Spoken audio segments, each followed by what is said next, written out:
Hello, everybody. Today, we're going to be looking at human expression in the form of literature. So if you remember, when we talked about mythology, we talked a lot about oral tradition and storytelling. In some sense, we are all natural-born storytellers. Few become professional, but we are involved in what others write. When you read a story, you become the author. You use your own imagination to interpret that story. You see the images and things from your own experience and bring them to the words of the author. When we talk about literature, we want to talk about the different genres of literature.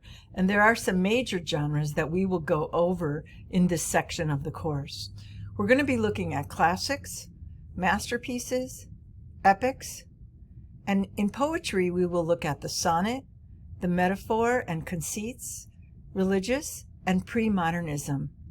We're also going to be looking at early novels and early Western novels and coming-of-age novels.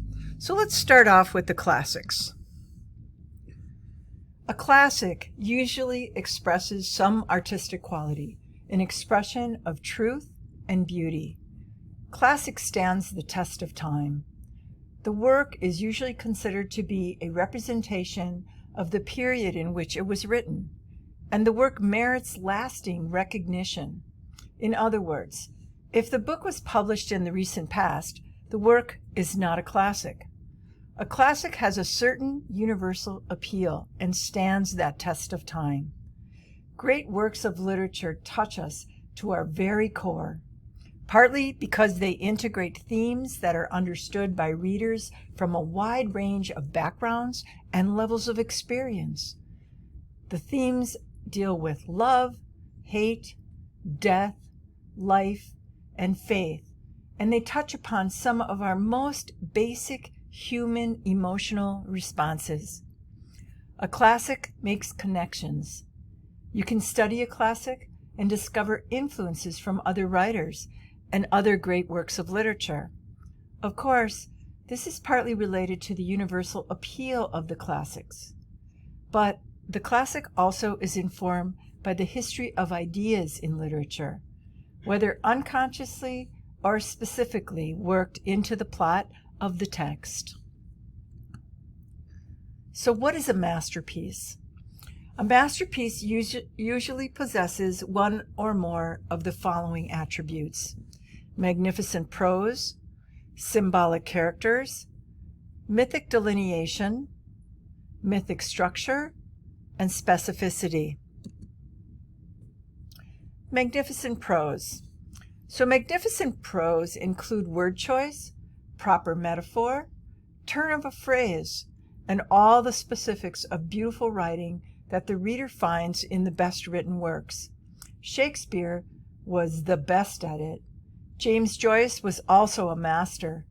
Joseph Conrad achieved this spectacularly in The Heart of Darkness. The benefit of writing in magnificent prose is that it lends itself to representative translation from one language to another. Symbolic characters. Symbolic characters possess two qualities which at no time may fail one another if the masterpiece is to remain cohesive. The first is a uniqueness of being that clearly defines the identity of the character in his place, time, and circumstance, and the second, a Jungian wholeness of quality that may be identified as the seeker, the mother, the warrior, the king, the maiden, the beast, etc. The symbolic reality of the character can take any number of mythic incarnations, but must be consistent and must never be revealed except by inference of action and belief. On the surface, the character is a person, a whole being represented by a past history, present stature, and logical motivation. But below the surface, the character is a type which describes any one of a variety of spiritual realities that we know as suprahuman. Mythic delineation. Mythic delineation refers to the application of a mythic act, a journey, a search, a love affair, a pilgrimage, and a sacrifice onto the specifics of the concrete reality of the story. In whatever time and in whatever setting the story takes place, the action of the story itself is delineated by familiar mythic themes. An example can be found in the case of the novel Ulysses, where Joyce overlays the peril of Odysseus onto the contemporary story of Harold Bloom and Stephen Daldidus. Mythic delineation need not be limited to known examples, but can also be found in any exalted act of human beings in relationship to their world. Mythic structure.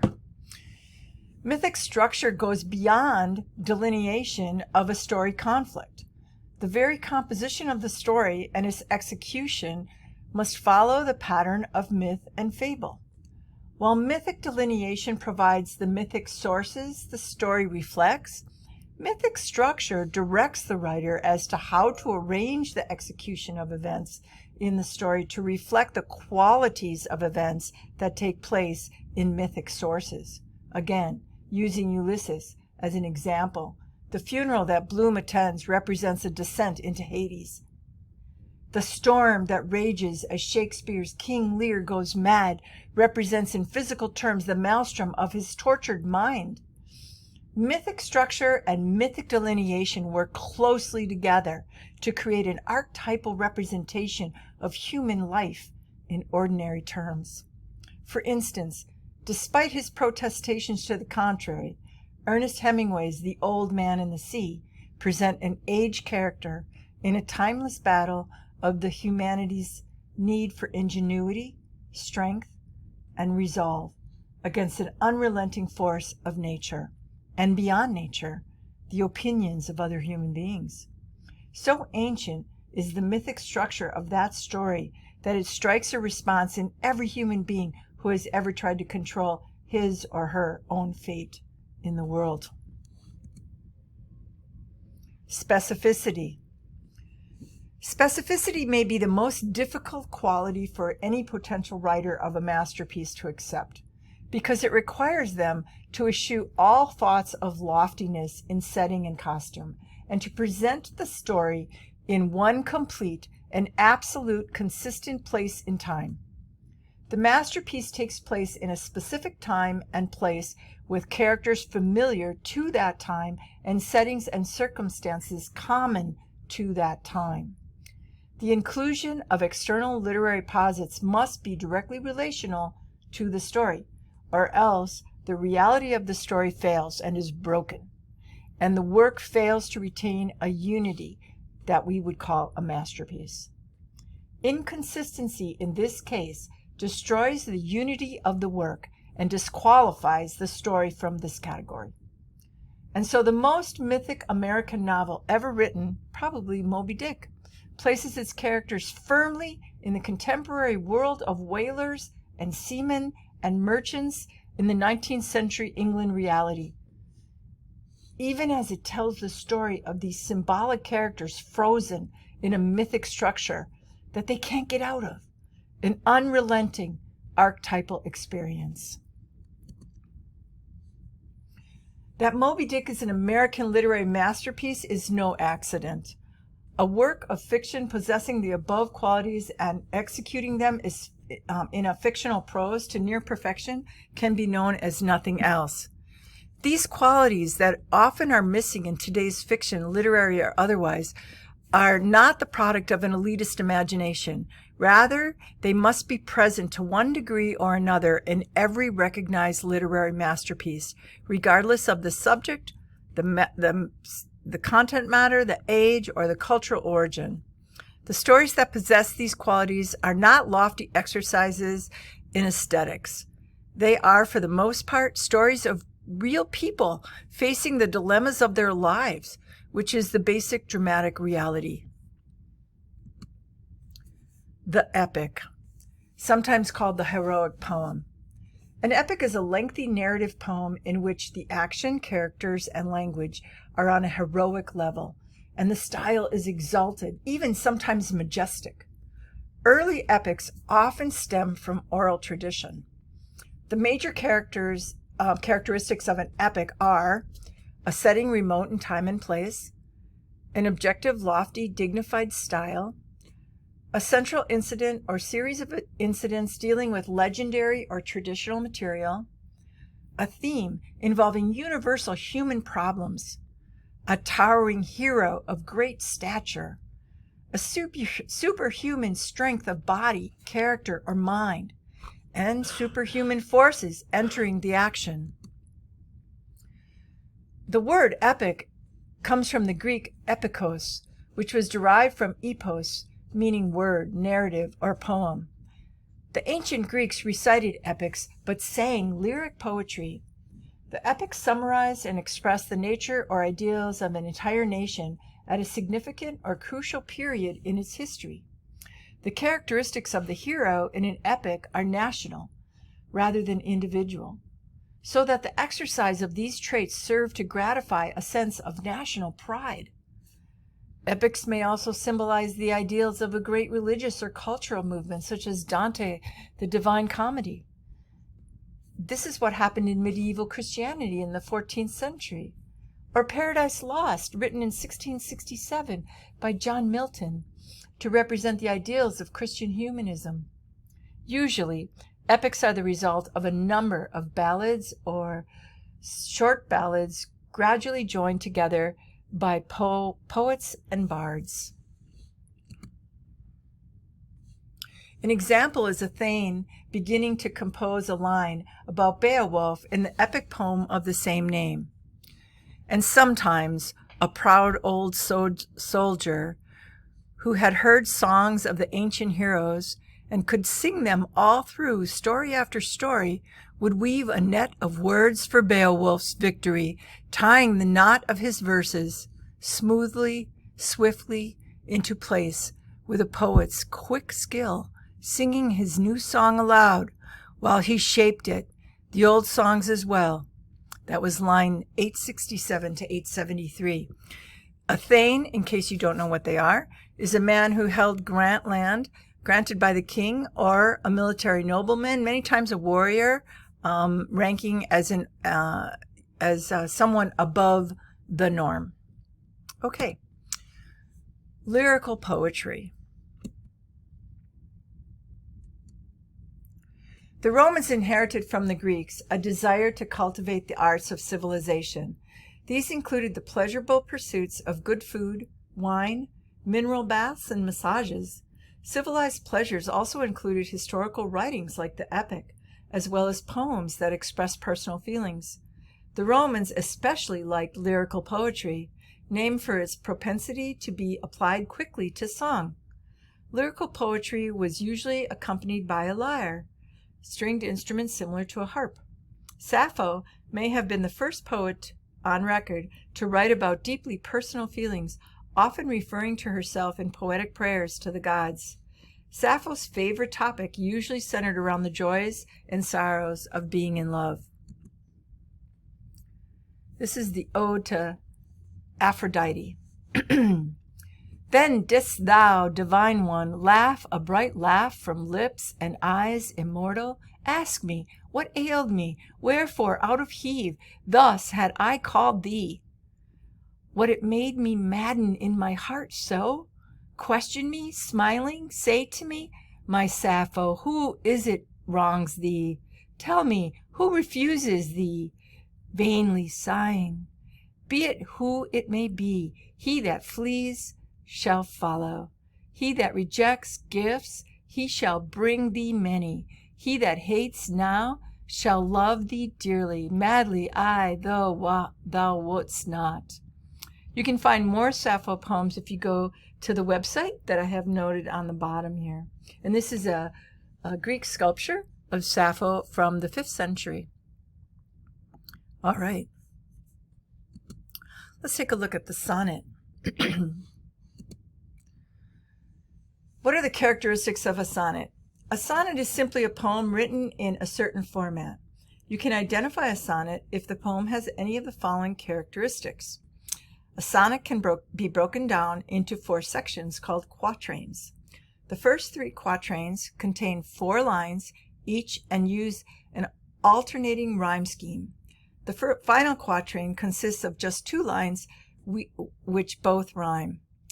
Each quatrain should progress as the poem follows. First quatrain, this should establish the subject. Number of lines, 4. Rhyme scheme, A, B, A, B. Second quatrain, this should develop the sonnet's theme. Number of lines, 4. Rhyme scheme, C, D, C, D. Third quatrain, this should round off the sonnet's theme. Number of lines, 4. Rhyme scheme, E, F, E, F. Fourth quatrain should act as a conclusion to the sonnet. Number of lines, 2. Rhyme scheme, G and G. 14 lines altogether. All sonnets have 14 lines, which can be broken down into 4 sections. A strict rhyme scheme. The rhyme scheme of a Shakespearean sonnet, like we just talked about, was A, B, A, B, C, D, C, D, E, F, E, F, and G, G. Note the 4 distinct sections in the rhyme scheme. Written in iambic pentameter, sonnets are written in iambic pentameter, a poetic meter with 10 beats per line, made up of an alternating unstressed and stressed syllables. And so I thought that maybe I would read for you my favorite Shakespearean sonnet, which is Sonnet 116. Let me not to the marriage of true minds admit impediments. Love is not love which alters when it alteration finds, or bends with the remover to remove. Oh no, it is an ever fixed mark that looks on tempests and is never shaken. It is the star to every wandering bark, whose worth's unknown although his height be taken. Love's not time's fool, through rosy lips and cheeks, within his bending sickle compass come. Love alters not with his brief hours and weeks, but bears it out, even to the edge of doom. If this be error, and upon me proved, I always get teary-eyed whenever I read this poem. I never writ, nor no man ever loved. And there I've got a picture of the Globe Theater, and really a wonderful, wonderful poem. And I really think that if you look into this poem more and read a little bit about what it all means, I think you'll really enjoy it. Okay, metaphor. A metaphor is a figure of speech in which an implied comparison is made between 2 unlike things that actually have something important in common. The word metaphor itself is a metaphor, coming from a Greek word meaning to transfer or to carry across. Metaphors carry, meaning from one word, image, or idea to another. When Dr. Gregory House in the TV series House, MD, says, "I'm a night owl, Wilson's an early bird, we're different species," he's speaking metaphorically. When Dr. Cuddy replies, "Then move him into his own cage," she's extending House's bird metaphor, which he caps off with the remark, "Who'll clean the droppings from mine?" Ha, ha, ha. Okay, what is a conceit? The metaphysical poets of the 17th century enjoyed creating particularly audacious metaphors and similes to compare very unlike things, and drawing attention to how skillfully they could sustain this comparison. This became known as a conceit. The classic example is probably Donne's The Flea, in which a flea bite is compared to a marriage. And like most conceits, the extended comparison is more notable for its invention than its believability. Michael Donaghy's Machines, comparing a piece of harpsichord music to a bicycle while drawing attention to its own balancing act in its opening line. The elaborate development of the piano feminine imagery in George Sirtz's Piano suggests a conceit, but as is more modest about drawing attention to itself, some critics prefer to think of this as just an extended metaphor. So here we have Machines. Dearest, note how these two are alike. This harpsichord Purveyne by Purcell and the racer's 12-speed bike. The machinery of grace is always simple. This chrome trapezoid, one wheel connected to another of concentric gears, which Ptolemy dreamt of and Schwinn perfected, is gone. The cyclist, not the cycle, steers, and in the playing, Purcell's chords are played away. So this talk, or touch, if I were there, should work its effortless gadgetry of love, like Dante's heaven melt into the air. If it doesn't, of course, I've fallen. So much is chance, so much agility, desire, and feverish care, as bicyclists and harpsichordists prove, who only by moving can balance, only balancing can move. Michael Donaghy. Okay. The next form of poem that we're going to look at is the haiku. Haiku is a Japanese-founded the haiku based on their belief of the oneness of the world. It is usually a short poem, no more than 17 syllables, distributed over 3 lines, 5, 7, 5, in which the writer captures an incisive thought or an image derived from direct observation of nature, but in words that ordinary language cannot match. The thought or the image become fixed forever in the reader's memory. Its nearest counterpart would maybe be a Zen painting, and here I have for you a very similar Zen painting. And also note the site here where you can learn how to write a haiku poem on Wikipedia. WikiHow. Okay, so Basho Matsu. Here are 3 examples of haikus by Basho Matsu, the first great poet of haiku in the early 1600s. I have to have a little drink of water here. All right, here we go. An old silent pond. A frog jumps into the pond. Splash. Silence again. Here's number 2. Autumn moonlight. A worm digs silently into the chestnut. Number 3. Lightning flash, what I thought were faces are plumes of pampas grass. Do you see how each one of them kind of either gives you a visual or a sound? You know, you have this idea of a splash and then silence again. So suddenly it's silent, the frog jumps, splashes, silence again. This is Yosa Busan. Here are 3 examples of the haiku of Yosa Busan from the late 1700s. All right, here we go. Number 1. A summer river being crossed, how pleasing with sandals in my hands. Number 2. Light of the moon moves west, flowers, shadows creep eastward. Number 3. In the moonlight, the color and scent of the wisteria seems far away. I know you can almost smell the wisteria, right? And so I put a Japanese painting of wisteria here with a little bluebird for you.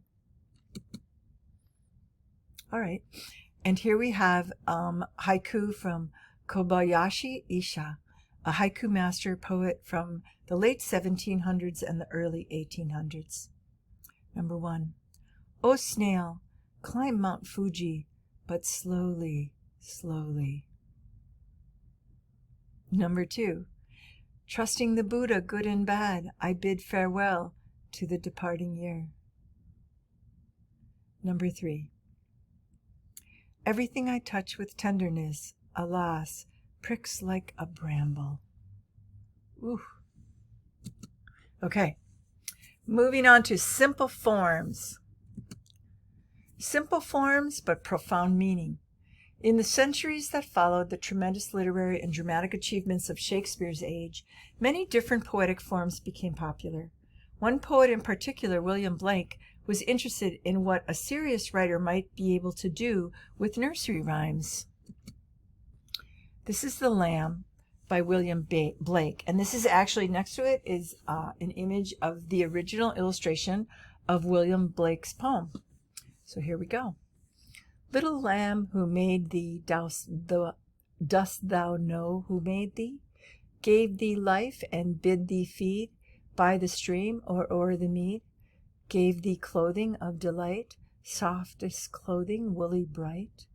Gave thee such a tender voice, making all the vales rejoice?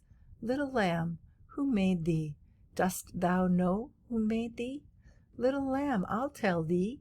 Little lamb, I'll tell thee. He is called by thy name, for he calls himself a lamb. He is meek and he is mild. He became a little child. I, a child, and thou, a lamb. We are called by his name. Little lamb, God bless thee. Little lamb, God bless thee. Really beautiful. All right, let's take a look at pre-modernism.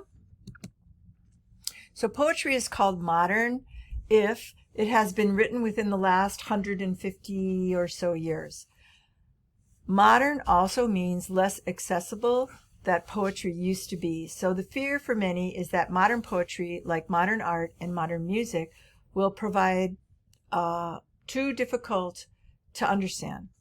Though some poets of the modern era may be too obscure on the first reading, most of them are approachable if the reader is patient, and above all, if their work is read aloud. Difficulties readers often face is that many modern poets, abandoning traditional forms such as the sonnet, do not use strict rhythm and rhyme, like E. E. Cummings, for example. Remember, we talked about him in chapter 1. He distorts standard grammar. So let's take a look here at Emily Dickinson. Emily Dickinson was born on December 10th, 1830, May 15th, and she died May 15th, 1886. She was an American poet born in Amherst, Massachusetts, to a successful family with strong community ties. She lived in a mostly introverted and reclusive life. After she studied at the Amherst Academy for 7 years in her youth, she spent a short time at Mount Holyoke Female Seminary before returning to her family's house in Amherst. Thought of an eccentric by locals, she became known for her penchant for white clothing and her reluctance to greet guests. Later in life, she never even wanted to leave her room. Most of her hardships were therefore, that she didn't have close friends. She carried out most of her friendships through correspondence. While Dickinson was a prolific private poet, fewer than a dozen of her nearly 1,800 poems were published during her lifetime. The work that was published during her lifetime was usually altered significantly by the publishers to fit what they considered a conventional poetic rule. Dickinson's poems are unique for the era in which she wrote. They contain short lines, typically lack titles, and often use slant rhyme as well as unconventional capitalization and unconventional punctuation. Many of her poems deal with themes of death and immortality, two recurring topics in letters that she also sent to her friends.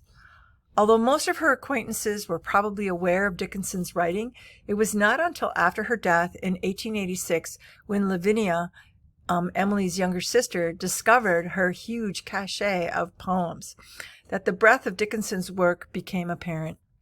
Her first collection of poetry was published in 1890 by personal acquaintance Thomas Wentworth Higginson and Mabel Loomis Todd, both of whom heavily edited her content. A complete and mostly unaltered collection of her poetry became available for the first time in 1955 when the Poems of Emily Dickinson was published by a scholar, Thomas H. Johnson. Despite unfavorable reviews and skepticism of her literary prowess during the late 19th century and early 20th century, critics now consider Dickinson to be one of the great major American poets.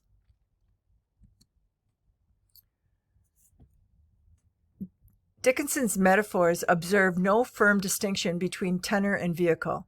Defining one concept in terms of another produces a new layer of meaning in which both terms are changed. Opposition frames the system of meaning in Dickinson's poetry. The reader knows what is by what is not. In an early poem, there is a certain slant of light.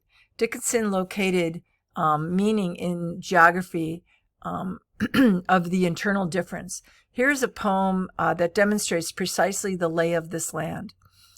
It was not death, for I stood up, and all the dead lie down. It was not night, for all the bells put out their tongues for noon. It was not frost, for on my flesh I felt Siroco's crawl, nor fire, for just my marble feet could keep a chance cool.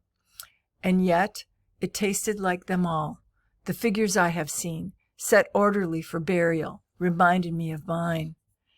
As if my life were shaven and fitted to a frame, and could not breathe without a key. And 'twas like midnight, some, when everything that ticked has stopped, and space stares all around. Oh, grisly frost, first autumn morns, repeal the beating ground. But, most like chaos, stopless, cool, without a chance or spar, or even a report of land, to justify despair. Emily Dickinson died in 1886. And as I said, her family members found all of her hand-sewn books, or fascicles, as they were called. And as I'd said earlier, they contained 1,800 poems. So I hope you take a look at Emily Dickinson in the future. Okay, the next area that we're going to look at is the Harlem Renaissance. The Harlem Renaissance, also known as the Black Literary Renaissance, was a revolutionary time for the literary world. During the 1920s and 1930s, African American culture began to truly flourish. The movement began in the poor urban neighborhood of Harlem in New York City. It is categorized by African American artists, writers, and poets exploring Black America and its history. The movement was meant to challenge both racism and white paternalism as African artists began to establish a culture and identity unique to African American communities. So this is a poem that was written by Jessie Redmond Fawcett. She lived from 1882 to 1961, and the name of the poem is Oblivion. I hope when I am dead that I shall lie in some deserted grave. I cannot tell you why, but I should like to sleep in some neglected spot, unknown to everyone, by everyone forgot. There lying I should taste with my dead breath the utter lack of life, the fullest sense of death. And I should never hear the note of jealousy or hate, the tribute paid by passer-bys to tombs of state. To me would never penetrate the prayers and the tears that futilely bring torture to dead and dying ears.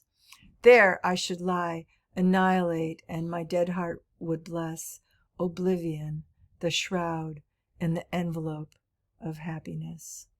So, this is a really interesting poem to sort of pull apart, like to think about what is it that she's really trying to say here when she says she wants to be in some deserted grave. She doesn't want to be like the huge tombstones that kind of interrupt her oblivion, her envelope, her shroud of happiness.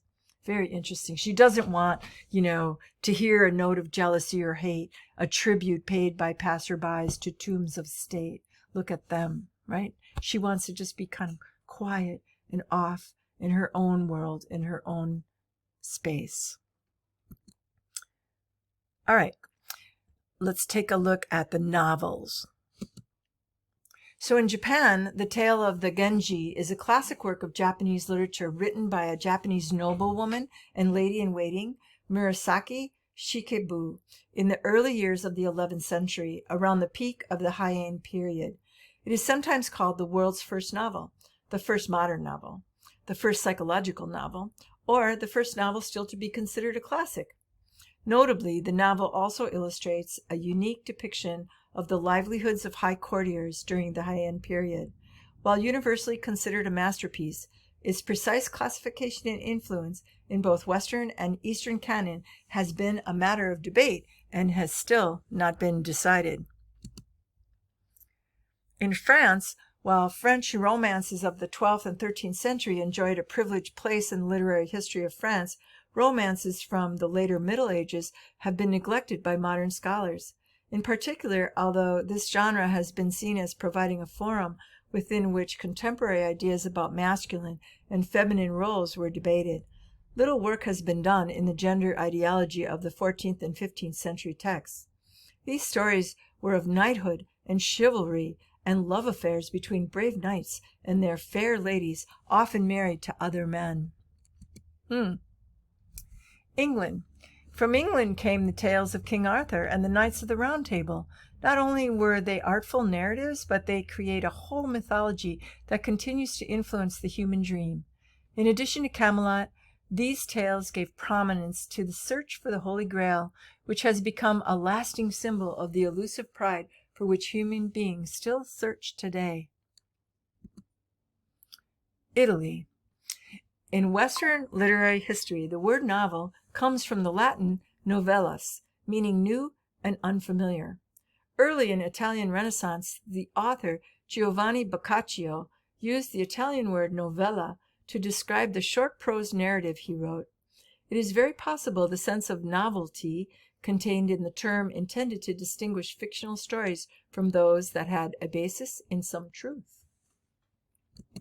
Let's take a look at early Western novels. So Miguel de Cervantes Saavedra, he was born September 29th, 1547, died April 22nd, 1616, was a Spanish novelist, poet, and playwright. His magnum opus was Don Quixote, considered to be the first modern European novel and a classic of Western literature. It is regarded amongst the best works of fiction ever written. His influence on the Spanish language has been so great that the language is often called a lengua de Cervantes, the language of Cervantes.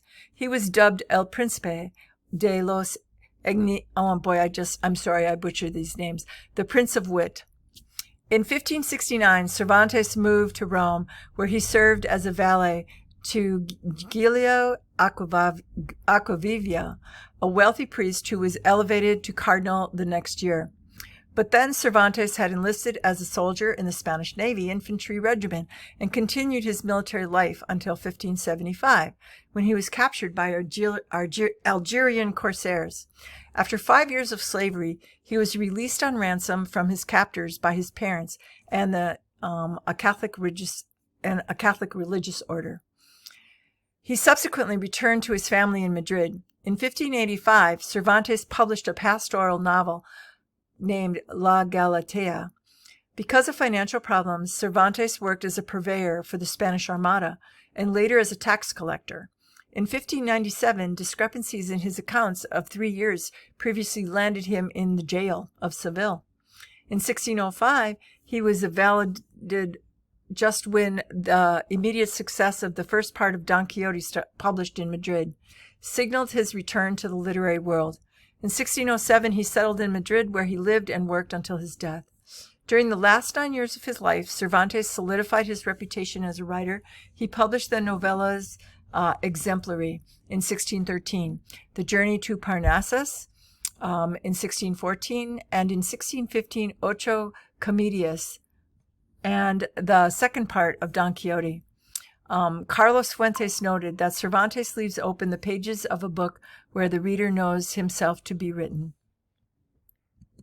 Okay, let's take a look at Ireland, 18th century, and Gulliver, first a surgeon and then a captain of several ships, better known simply as Gulliver's Travels, 1735, was a novel by Irish writer and clergyman Jonathan Swift that is both a satire on human nature and a parody of the traveler's tales. It's a literary subgenre.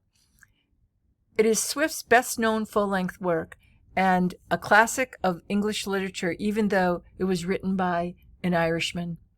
The book became popular as soon as it was published. John Gay wrote in 1726 in a letter to Swift that it is universally read from the cabinet council to the nursery. Since then, it has never been out of print.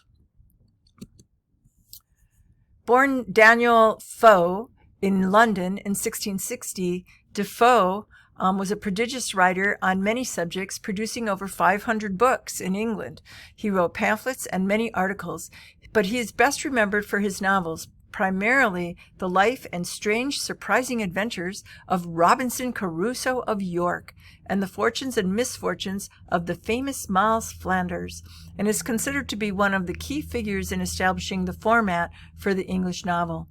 Robinson Crusoe, first published on 25th of April, 1719, credits the work to fictional protagonist Robinson Crusoe as its author, and was published under a considerably longer original title, as we just said.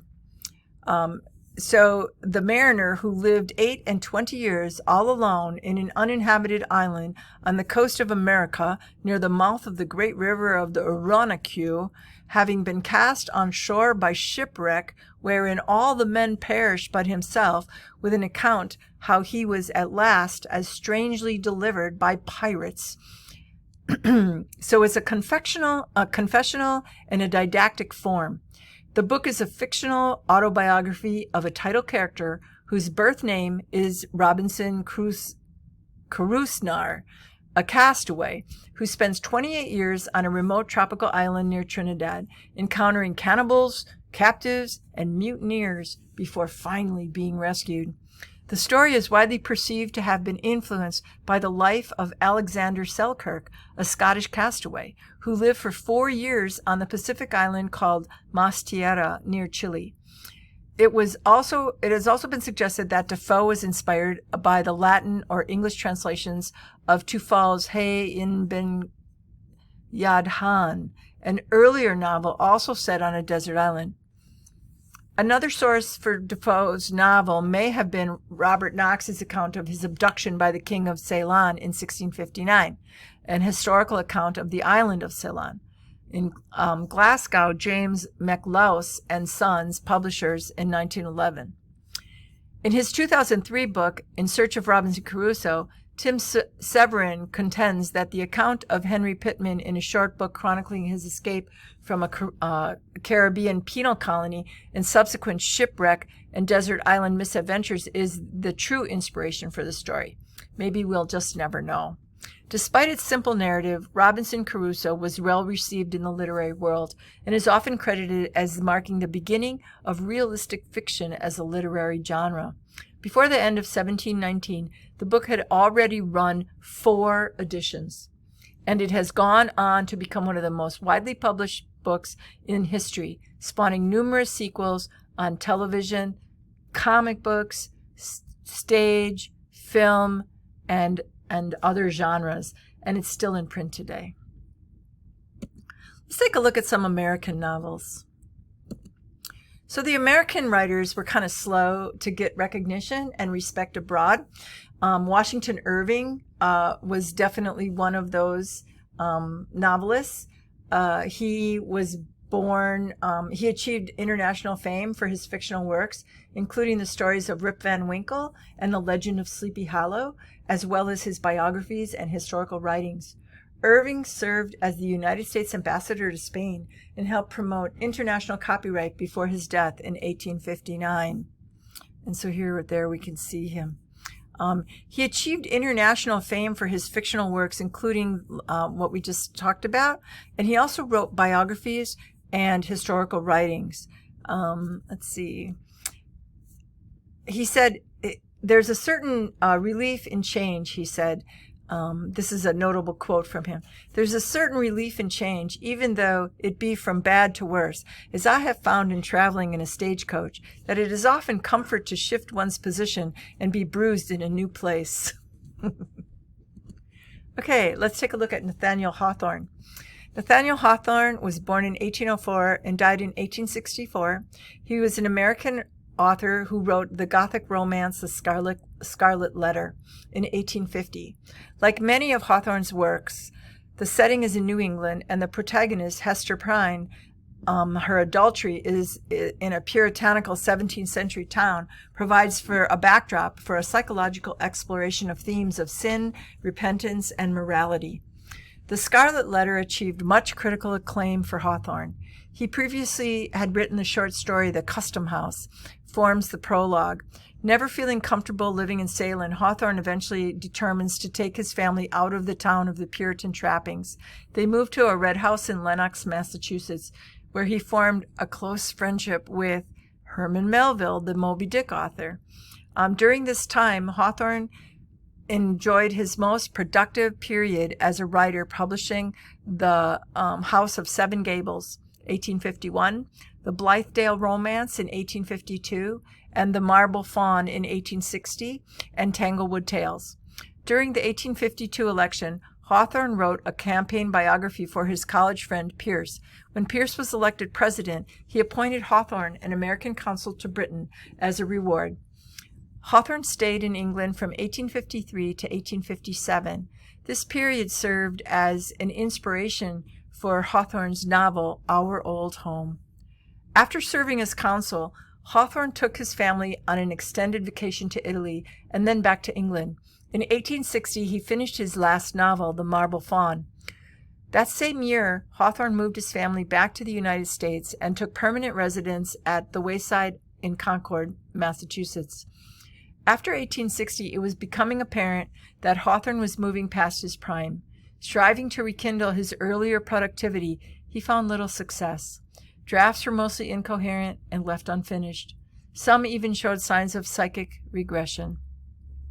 His health began to fail, and he seemed to age considerably, his hair turning completely white and experiencing a slowness in his thought.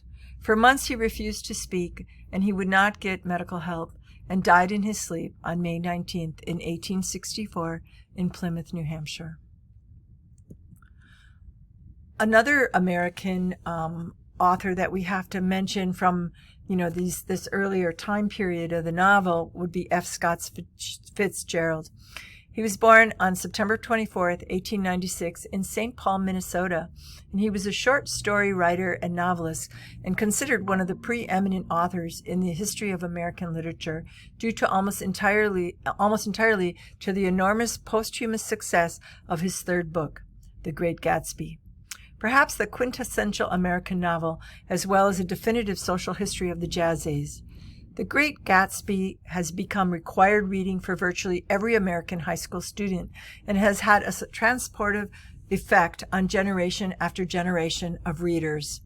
At the age of 24, the success of his first novel, The Side of Paradise, made Fitzgerald famous. 1 week later, he married the woman he loved and his muse, Zelda Sire. However, by the end of the 1920s, Fitzgerald descended into drinking, and Zelda had a mental breakdown. Following the unsuccessful Tender is the Night, Fitzgerald moved to Hollywood and became a scriptwriter. He died of a heart attack in 1940 at the age of 44. His final novel only half completed when he continued to drink heavily. Following the unsuccessful Tender is the Night, Fitzgerald moved to Hollywood, and like I said, he became just a scriptwriter. He died of a heart attack on December 21st, 1940, at the age of 44 in Hollywood, California. Fitzgerald died believing that he was a failure, since none of his work had ever received nothing more than a modest commercial success during his lifetime. Little did he know that he had written one of the greatest American novels. So I want you to make sure that you read through the chapter on literature, make a special note of all the key terms at the end of the chapter, and take a look at some of the poems and some of the authors that I've mentioned. Maybe it's time to open up Audible and listen to those great books. All right, until next time.